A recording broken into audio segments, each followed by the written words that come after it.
प्रशासन का हनुमान मंदिर पर बुलडोजर। रीवा में आर्मी कैंटीन के बगल से मंदिर गिराया गया। क्या मंदिर जैसे धार्मिक स्थल भी प्रशासन के निशाने पर हैं? अब यह स्पष्ट हो गया। वहीं प्रशासन के द्वारा आर्मी कैंटीन की बाउंड्री वॉल गिरने की साजिश के खिलाफ पूर्व सैनिकों का आंदोलन जारी। ये पानी प्रवाह हो रहा, पानी निकल रहा है, कोई रुकावट नहीं है, केवल सैनिकों का है। और 7 फीट हनुमान जी को गिरा दिया और अब कहते हैं कि हम बाउंड्री भी गिरा देंगे, जरूरत पड़ेगी तो हम ये भी गिरा देंगे। आपसे विनम्र प्रार्थना है,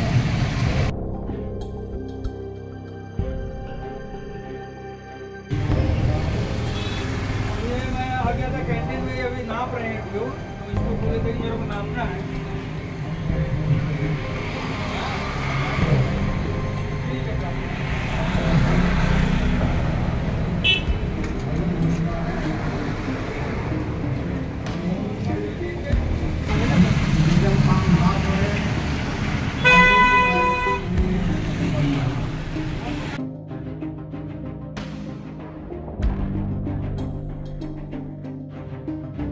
कि हमारे कैंटीन की स्थापना, ये जो हमारा फौजियों के लिए इलाज की स्थापना के लिए विशेष बना है, इस पर आप देख रहे हैं सामने हनुमान जी का मंदिर था। किसी समाज सेवियों के द्वारा या कोई प्रतिष्ठित आदमी द्वारा अनुदान देके मंदिर बनाया था। बजरंगबली का मंदिर था, इसको आके प्रशासन ने तोड़ दिया। ये कह कर के अतिक्रमण के श्रेणी में है, अतिक्रमण में है। चलो वहाँ तक तो था। अब जो ये हमारा आप देख रहे हैं बाउंड्री वाल, ये हमारा स्टोर है कैंटीन डिपार्टमेंट, क्योंकि बहुत छोटी जगह है और स्टोर के नाते अब ये बाउंड्री का बाल भी तोड़ना चाहते हैं प्रशासन। एक सम्मानित कर्नल जो आर्मी में उसका एक श्रेणी होता है, एक ग्रेड होता है, उनको ऐसी नोटिस में ऐसी भाषा देकर, ऐसी भाषा से अपमानित भाषा से प्रयोग करके यहाँ नोटिस किया गया। रात में व्हाट्सएप में भेजा, कोई रिसीविंग नहीं है, और सुबह कहा कि 10 बजे 12 बजे 2 बजे गिरा देगी। ये कितना अन्यायपूर्ण सैनिकों के। एक तरफ भारत की सरकार कहती है कि सैनिकों के सम्मान के लिए हम सब कुछ देंगे, और दूसरे तरफ स्थानीय प्रशासन, और अगर मैं कहूँ कि किसी के इशारे पर। रीवा में एक चौंकाने वाली घटना में प्रशासन ने आर्मी कैंटीन के सटे हनुमान मंदिर को गिरा दिया। यह मंदिर कई सालों से यहाँ स्थित था और स्थानीय लोग की आस्था का केंद्र था। इस घटना ने प्रशासन की मंशा पर सवाल खड़े कर दिए हैं। क्या प्रशासन मंदिर मस्जिद को अतिक्रमण का नाम देकर अपने बुलडोजर के टारगेट पर बना रहा है? क्या ये प्रशासन की ओर से धार्मिक स्थलों को निशाना बनाने की शुरुआत है? स्थानीय लोगों ने बताया कि मंदिर को गिराने से पहले उन्हें कोई नोटिस नहीं दिया गया और न ही उन्हें कोई स्पष्टीकरण दिया गया। ये घटना प्रशासन की ओर से धार्मिक स्थलों के प्रति असंवेदनशीलता को दर्शाती है। इस मामले में प्रशासन को स्पष्टीकरण देना होगा कि क्यों मंदिर को गिराया गया और क्या ये प्रशासन की ओर से मंदिर मस्जिद को निशाना बनाने की शुरुआत है। रीवा में आर्मी कैंटीन की बाउंड्री वॉल गिरने की साजिश के खिलाफ आंदोलन। रीवा में पूर्व सैनिकों के संगठन ने आर्मी कैंटीन की बाउंड्री वॉल गिराने की साजिश के खिलाफ आंदोलन किया है। और विकास की नई नई चीजें रीवा में दिखने को मिल रही हैं, लेकिन मेरा यह भी अनुरोध है कि इसी विकास के बगल में एक गड्ढे में हम लोगों का ECHS पॉलीक्लिनिक है, जिस पर की ध्यान देना भी आवश्यक है। सन 2023 मई की बात है, यहाँ पर हमारे जो PWD के इंजीनियर हैं मिस्टर वसीम खान, उनके साथ अन्य अधिकारी SDM ये सब अचानक आ गए और उनके पास एक बुलडोजर था। उन्होंने कहा कि इसको हमको नाली बनानी है, इसको गिराना है। हमने उनसे बात की, हमने कहा ये भी एक रक्षा संपदा की जमीन है और यहाँ कोई भी निर्णय हम लोग लेने में सक्षम नहीं है। जो भी निर्णय है जबलपुर से हो सकता है, हम यहाँ पर इसके सिर्फ केयर टेकर हैं। फिर उन्होंने बातचीत करके और हमने कहा देखिए अगर कोई और जरिया है तो आप इसको कुछ और कर लीजिए, क्योंकि नाली अगर बहुत ऊपर हो जाएगी तो हमारी गाड़ियाँ भी नहीं आ पाएंगी। हमारे जो मरीज हैं बूढ़े 80-90 साल के लोग आते हैं, वो अंदर कैसे आएंगे। तो उन्होंने इसको एक व्यवस्था बनाई और ह्यूम पाइप के सहारे दोनों तरफ के कंक्रीट को जोड़ दिया और मुझे बताया गया कि यहाँ पर अब नाली के निर्माण की अलग से आवश्यकता नहीं होगी। तो मैं भी आश्वस्त हो गया और उसके बाद मैंने फिर भी चिट्ठी लिख करके इन सारी घटनाओं से एडमिनिस्ट्रेशन को वाकिफ कराया और मैंने इस चीज़ की जानकारी जबलपुर में भी अपने मुख्यालय को दी। हमारे पूर्व विधायक श्री लक्ष्मण तिवारी जी, पदम जी, दिनेश सिंह जी और उपस्थित सैनिक भाइयों, मैं नहीं चाहता था कि इस तरह से यहाँ पर आप इकट्ठे हों। मुझे बहुत अच्छा लगता था कि लोग यहाँ आते थे, अनुशासन से अपना सामान लेते थे, और मैं बल्कि हंसी मजाक में कहता भी था कि जो शराब लेने के लिए लाइन लगती है वो सबसे ज़्यादा अनुशासित रहती है। मैं नहीं चाहता कि आप दवा लेने के लिए आएँ और बीमार पड़ें।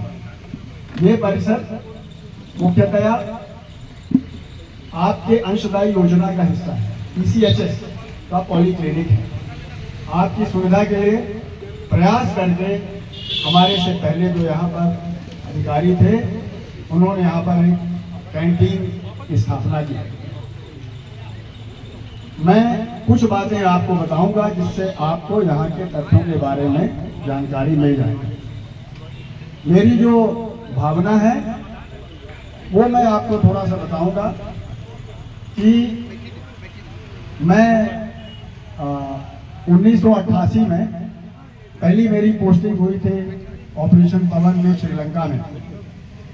मैं सेकंड लेफ्टिनेंट था और एक ऑपरेशन में गोलियां चल रही थी, लाशें गिरी हुई थी। क्योंकि मैं यंग था, मैं सबसे आगे था, तो मेरा एक सैनिक लांस हवलदार वसंत भोसले, मैं नाम नहीं बोलता हूँ, वो दौड़ करके मेरे ये हमारे कंटीन की स्थापना, ये जो हमारा फौजियों के लिए इलाज की स्थापना के लिए ECS बना है, इस पर आप देख रहे हैं सामने हनुमान जी का मंदिर था। किसी समाज सेवियों के द्वारा या कोई प्रतिष्ठित आदमी द्वारा अनुदान देके मंदिर बनाया था। बजरंगबली का मंदिर था, इसको आके प्रशासन ने तोड़ दिया। एक कह कर के अतिक्रमण के श्रेणी में है, अतिक्रमण में है, चलो वहाँ तक तो था। अब जो ये हमारा आप देख रहे हैं बाउंड्री वाल, ये हमारा स्टोर है कंटीन डिपार्टमेंट, क्योंकि बहुत छोटी जगह है और स्टोर के नाते अब ये बाउंड्री का बाल भी तोड़ना चाहते हैं प्रशासन। एक सम्मानित कर्नल जो आर्मी में उसका एक श्रेणी होता है, एक ग्रेड होता है, उनको ऐसी नोटिस में ऐसी भाषा देकर, ऐसी भाषा से अपमानित भाषा से प्रयोग करके यहाँ नोटिस किया गया। रात में व्हाट्सएप में भेजा, कोई रिसीविंग नहीं है, और सुबह कहा कि 10 बजे 12 बजे 2 बजे गिरा देगी। ये कितना अन्यायपूर्ण सैनिकों के, एक तरफ भारत की सरकार कहती है कि सैनिकों के सम्मान के लिए हम सब कुछ देंगे, और दूसरे तरफ स्थानीय प्रशासन, और अगर मैं कहूं कि किसी के इशारे पर, हम नहीं नाम ले रहे हैं किसका इशारा है क्या है, इशारे पर ये इस तरह से घटनाक्रम तैयार किया। हम हज़ारों फौजी यहाँ हैं। आपको मालूम है कि कंटीन स्टोर डिपार्टमेंट ले आने के लिए, इसे ले आने के लिए हम जेल की यातनाएँ किए थे। मार्टन स्कूल के पास हमारा पहले कैंप था। अब ये बड़े मुश्किल से यहाँ आया है। यहाँ के नेताओं का कोई योगदान नहीं है इसमें। भारत सरकार का योगदान है, भारत रक्षा मंत्रालय का योगदान है, और तमाम तरह के उन लोगों का जो दानदाता लोग हैं उनका कहीं न कहीं कंट्रीब्यूशन इसमें है। अब इसको भी गिरा देंगे तो आज तो ये बाउंड्री और एक घर गिराएंगे, कोठरी, कल कहेंगे कि इसको भी हटा लो, परसों, जबकि ये ज़मीन हमारी आवंटित है। हमारा मिनिस्ट्री ऑफ डिफेंस रक्षा मंत्रालय से इसका हमारा हेडक्वार्टर है जबलपुर। ये सरल भाषा में कह रहा हूँ, सिविलियन नहीं समझेंगे। तो जबलपुर को पार्टी नहीं बनाया गया, जबलपुर से नहीं पूछा गया। हमारे कर्नल साहब तो हम सबके इंचार्ज हैं, दुख सुख की बात ट्रांसफ़र करेंगे, क्या क्या दिक्कत है, तो बिना कोई बताए बुलडोजर ले आकर यहाँ खड़ा करके गिराने लगे, जैसे कितना बड़ा अपराध फौजियों ने किया। फौजी से बड़ा अपराधी कोई है ही नहीं इस धरती पर। इसके लिए हमने आपातकालीन बैठक आज बुलाई है, और चूँकि पूर्व सैनिकों का, मैं भी पूर्व सैनिक हूँ, और इस नाते पूर्व सैनिक के नाते ये सारे लोग हमारे फौजी मानते हैं कि हमारा एक फौजी MLA था, उस नाते भी रिगार्ड देते हैं। तो मेरा दायित्व तो बनता है कि बैठक बुला के सब लोगों से सलाह लेंगे, बैठक करेंगे कि अगर इस तरह से आज बाउंड्री गिरा रहे हैं, हनुमान जी का मंदिर गिरा रहे हैं, ये सनातनी के नारा देते हैं, धर्म की बात करते हैं, और हनुमान जी को भी नहीं बकस रहे। ऐसे समय में हम सबका दायित्व बन गया है फौजियों का। ये चैलेंज फौजियों के लिए है, पूर्व फौजियों के लिए। यहाँ न केवल पूर्व फौजी, यहाँ वर्तमान में जो छुट्टी आता है वो भी अपना कार्ड से यहाँ दारू लेता है, कंटीन स्टोर डिपार्टमेंट का सामान लेता है। तो सैनिक और पूर्व सैनिक दोनों के लिए चैलेंज है। इसलिए हम इसकी रूपरेखा आज बना रहे हैं। अगर प्रशासन समझेगा, प्रशासन से आग्रह है कि उस बात को समझे, हमारे कम साहब को बुलाए, कमेटी बनाना चाहे तो 4-6 लोगों की कमेटी किसी को बुला ले, अगर समझेंगे।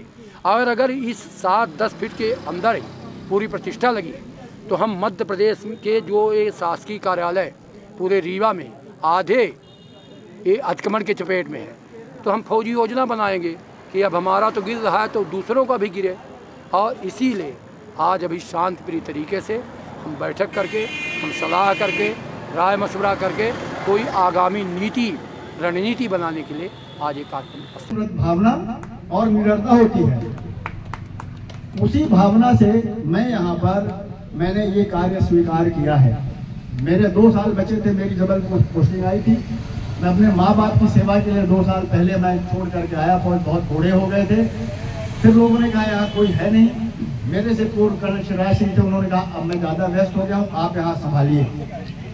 मैंने अपने सैनिकों की सेवा के लिए मैंने सोचा जो सैनिक मेरे लिए एक इशारे पर जान देने को तैयार रहता है, आज मुझे कुछ मौका मिल रहा है कि मैं उसके लिए भी कुछ कर सकूं। यहाँ आकर मैंने जितने भी सीमित साधन थे धीरे धीरे करके उनको बढ़ाया। और आपकी जानकारी के लिए आज तक में यहाँ पर कई लाख की नई मशीनें आई हैं जांच की। यहाँ पर कितने ही ऑफिसर्स आए हैं, सीनियर ऑफिसर्स, जिसमें कि major general Dahiya, lieutenant general Shekhawat, ये सब आए हैं और इन्होंने सब ने बोला है कि हाँ यहाँ पर सुधार की आवश्यकता है। उसके लिए हमने कैंटीन के विस्तार के लिए स्टेटमेंट ऑफ केस भेजा है, वो भी जहाँ तक है मंजूर हो जाएगा। ECHS के अपग्रेडेशन के लिए मैंने उन्हें बताया कि हाँ सिर्फ रीवा जिले में लगभग 46,000 एक्स सर्विसमैन और उनके आश्रितों का बेस है। इसके अलावा यहाँ पर बड़ी संख्या में सतना, सीधी और कुछ शहडोल से भी लोग आते हैं, तो इसलिए यहाँ पर टाइप B से टाइप C बनाने की आवश्यकता है, जिसमें कि एक मेडिकल स्पेशलिस्ट, फिजियोथेरेपी और अन्य सुविधाएं आ सकें। हमारे सेना के सभी लोग इस पक्ष में हैं कि यहाँ पर सुधार किया जाए, क्योंकि यहाँ की स्थिति अच्छी नहीं है। मैं बहुत प्रसन्न हूँ कि आज यहाँ पर एक फ्लाईओवर का निर्माण हुआ है और इससे आम जनता को सुविधा होगी। मैं इसके लिए यहाँ के शासन और प्रशासन और उप मुख्यमंत्री महोदय का आभार व्यक्त करता हूँ कि उन्होंने इतना बड़ा काम किया है। फिर अभी दोबारा 4 सितंबर को फिर से यहाँ पर बुलडोजर लेकर के एक टीम आ गई, जिसमें ठेकेदार, PWD के इंजीनियर और अन्य लोग थे। मुझे बड़ा अफसोस हुआ। मैं बाहर आया और मैंने उनसे कहा कि क्या हो गया। तो उन्होंने कहा कि एक टेम्परेरी व्यवस्था की नाली हमको दोबारा बनानी है और इसको आपका ये तोड़ना पड़ेगा। हमने फिर से वही कहा, हमने कहा ये इसका जो निर्णय है आप पत्राचार कीजिए, मैं यहाँ पर एक फैसिलिटेटर का काम करूँगा और मैं जबलपुर में आपकी बातों से अवगत करा दूँगा, पर इसका निर्णय वही ले सकते हैं। इस बात को उजागर करने के लिए अगले दिन मैंने कलेक्टर महोदया को एक पत्र लिखा और उन्हें सारी बातों से उन्हें अवगत कराया।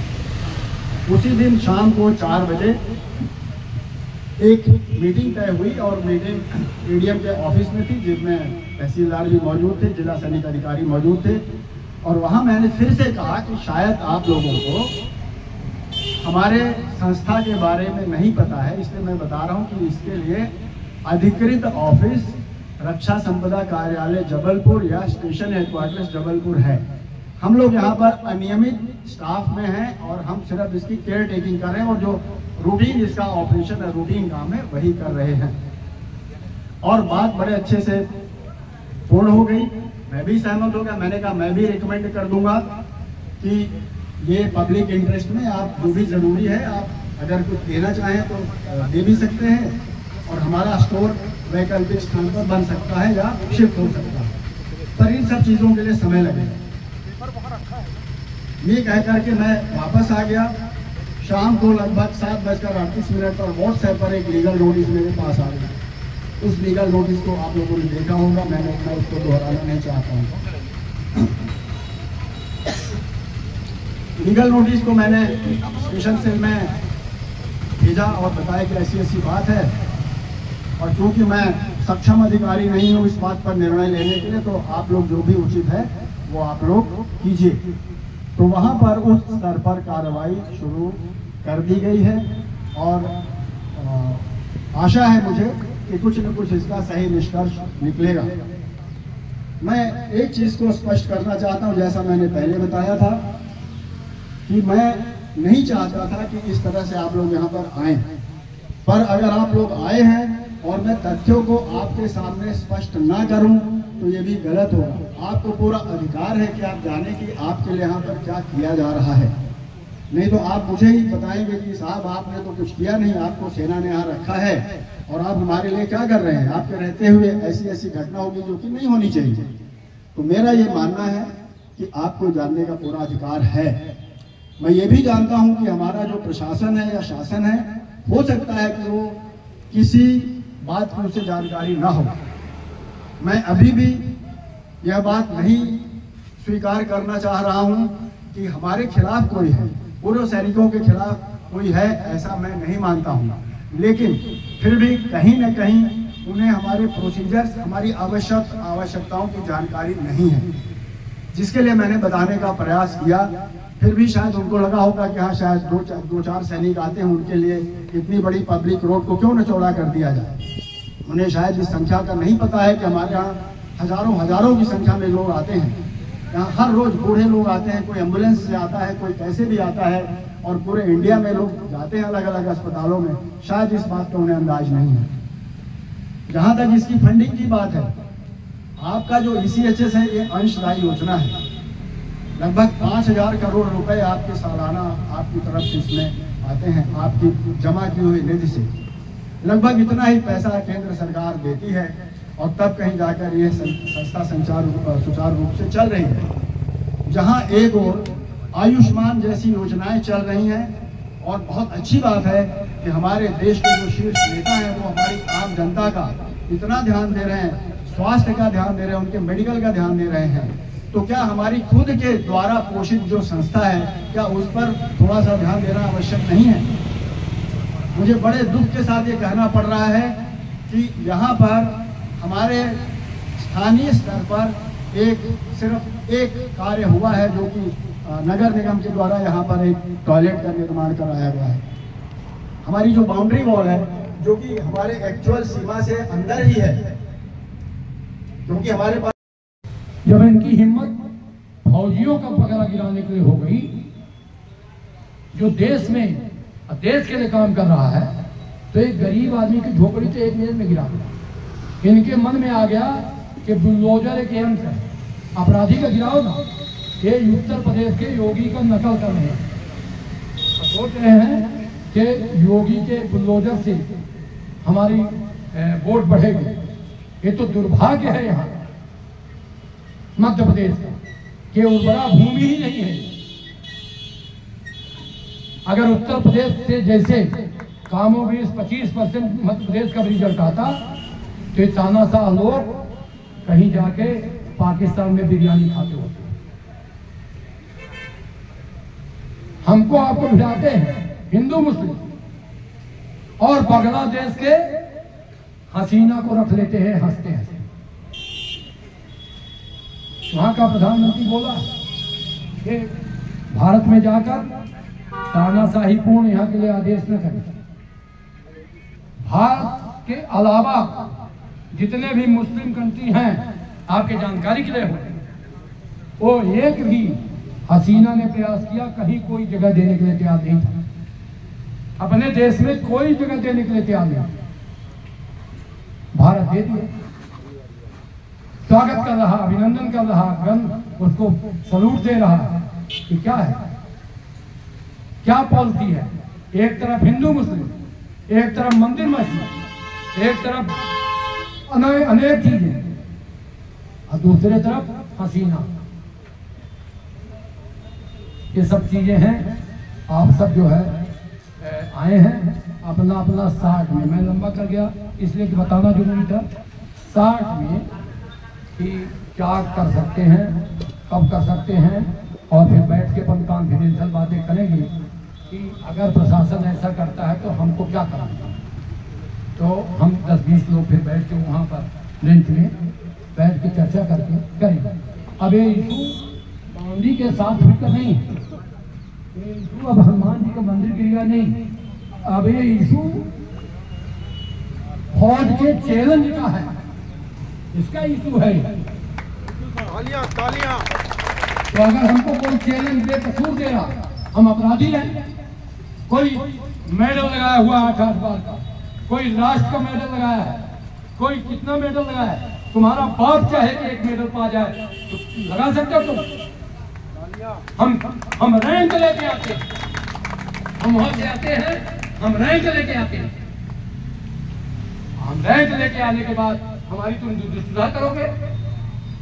एक सब इंजीनियर के लिखने के बाद बातें मैं नहीं बताना चाहता था, एक सब इंजीनियर लिख दिया। एक सब इंजीनियर के क्योंकि पैसा देता है नेताओं के घर में, ये सब हो रहा है। क्या आदरणीय राजेंद्र शुक्ल जी आपके बिना पत्ता नहीं हिलता? हमने फोन लगाया पर्सनल नंबर पर, उठाए नहीं। उनके जो और कुछ फौजी हैं बड़ी चापलूसी करते हैं, वो गए, उनसे क्या बात नहीं हुई होगी? क्या आपको नहीं मालूम कि आप ही यहाँ खड़े होकर वोट के पहले, वोट के पर्चा भरने के बाद ये यहाँ ऊंचा हो जाता, जैसे वो ऊंचा है और गाड़ियां नहीं उतरती, तो यहाँ पाइप बनी, यहाँ से यहाँ तक पाइप पानी जा रहा, मोटा वाला पाइप जा रहा। तो क्या आपको मालूम नहीं है कि सैनिकों की क्या समस्या है? आज खाना नहीं दे। अब तो जनरल साहब आए थे और 100 करोड़ रुपया, ये आपको दो बात के लिए बेहद खुशी होनी चाहिए कि बिंद भूमि से रणबागुरों में 2 सेना के अध्यक्ष आपके रीवा सतना से अभी मैं मिल गया है, और दोनों ग्रामीण क्षेत्र से। गढ़ के पास मुड़िला गांव है, इतना बड़ा टोला है, बड़ी मुड़िला हमारे गांव से लगा हुआ, वहां के जनरल साहब हैं। और अधिक परिचय है कि डॉक्टर टी.एस. त्रिपाठी जो नहीं रहे स्वर्गीय, उनके बड़े दामाद, तो सुनीता उनकी वाइफ। मैंने फोन किया, ऐसे तो हम कोई फोन उठाता नहीं। उन्होंने कहा सुनीता हम आए हैं दिल्ली, और बातें क्या क्या हुई उसको फोन में नहीं बताऊंगा। तो हमें गौरव है कि आज 2 सेनाओं के अध्यक्ष हमारे बिंद रीजन से। हमने कहा उनको ये सैनिक स्कूल की जमीन नप जाएगी, ट्रांसफर हो रही है, इसके बाद 100 करोड़ रुपए मिलेगा, डबल स्टोरी बिल्डिंग यहाँ बनेगी, डबल स्टोरी। इसमें कैंटीन स्टोर डिपार्टमेंट का आधा रहेगा, बहुत लंबा है, लेके लंबा था, और आधे में बनेगा इसमें ये नया भी जो ये बिल्डिंग है ना, ये पूरा मैदान रहेगा पार्किंग के लिए, ये पार्किंग के लिए पूरा हो जाएगा, तो पार्किंग की समस्या दूर हो जाएगी।